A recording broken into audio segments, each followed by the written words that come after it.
Hello guys, good morning. So आज होता day 2 blog. गरम पाणी प्यायली आधी मी सकाळी उठले होतं. आणि आज मला शेवग्याची आणि बटाट्याची भाजी करायची होती टिफिनसाठी. डाळ, भात आणि चपाती. सो कांदा टमॅटो चिरून घेतला छानपैकी. आणि तोपर्यंत डाळ मी शिजवून घेतलीच होती कुकरमध्ये, कारण का एकाच कुकरमध्ये होत नाही पटापट. हा छोटा कुकर आहे आणि ॲक्च्युली मोठा कुकर आहे, त्याच्यामध्ये थोडंसं जेवण पटकन होत नाही. म्हणूनसाठी आधी डाळ वगैरे शिजवून घेतली. इथे डाळ छान फेटवून वगैरे ठेवली. रोहित फोर्तीच बनवायची होती. आणि इथे तोपर्यंत म्हटलं ह्याची भाजीची फोडणी करून घेऊया म्हणून. आणि बाजूला म्हटलं डाळ वगैरे पण फोडणीनं टाकून घेते. मग इथे डाळ टाकली फोडणीला आणि इथे भाजीची तयारी करून ठेवली होती. तसं पटापट मी फोडणी दिली. आणि तोपर्यंत मध्ये मी अर्णवला आणि रोहितला पण हलवत होते की उशीर होईल म्हणून उठायला. मग हा रोहित काय करतो की पटापट आवरण्याच्या नाश्ता वगैरे करत नाही. त्याच्यामुळे मी माझं मध्ये त्यांना जाऊन हलवतच होते. आणि ते लाल मिरची पावडर, बेसिकली मसाला वगैरे टाकून भाजी छान बनवली होती. आणि ह्याच्यामध्ये लास्टला फक्त खोबरं टाकायचं होतं, कारण वाटपची भाजी नको होती. ही आईंची रेसिपी आहे. नॉर्मल भाजीत म्हणजे जास्त काही साहित्य टाकायचं नाही. भाजीत असं खोबरं वगैरे खाऊन घेतलं आणि भाजीत टाकलं. आणि आता नाश्त्यासाठी मला पोहे करायचे होते. त्याच्यासाठी प्रिपरेशन ऑलरेडी करायचं होतं, पण तेवढा वेळ नव्हता. पुन्हा मी कांदा वगैरे चिरला, पुन्हा मिरची वगैरे चिरली, सगळं पुन्हा परत केलं. आणि परत पोहे पण बनवायला घेतले, कारण नाश्ता काय द्यायचा म्हणून काही विचारच केला नव्हता रात्री. मग हे काय पोहे वगैरे धुवून वगैरे घेतले आणि फोडणीची तयारी वगैरे केली आणि फोडणी करून घेतली. टिल दॅट टाईम ही दोघंही उठली होती. रोहितने अंथरून वगैरे टाकलं आणि हे पोहे वगैरे मी बनवून घेतले. आईंना पण रोहितला उठवायला सांगितलं होतं मी की आईंना आवाज दे म्हणून. आणि हे काहीतरी ज्यूस आहे, म्हणजे मला नाव ॲक्च्युअली माहीत नाही, वेलनेसकडनं मागवलं आहे. पण एवढं खराब लागत होतं प्यायला. रोज देतो रोहितसाठी डब्यासाठी चपात्या करून घेतल्या.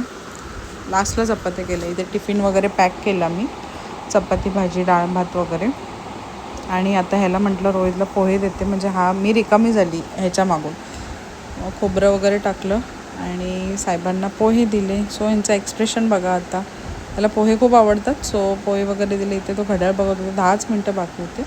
आणि या साहेबाला उठवते, ब्रश कर तरी याला झोप येत होती. ह्याला पोहे नको होते. मग ह्याच्यासाठी घावण्याचं पीठ कालवलं आणि ह्याला घावणा काढून दिला. ह्याला घावणा आवडतो. पोहे आवडतात, पण तिखट असले की खात नाही तो पोहे. मग आता वेगळे कुठे करू, पण शॉर्टकट घावणा दिला. सो ह्याचं होतं असं एक्सप्रेशन.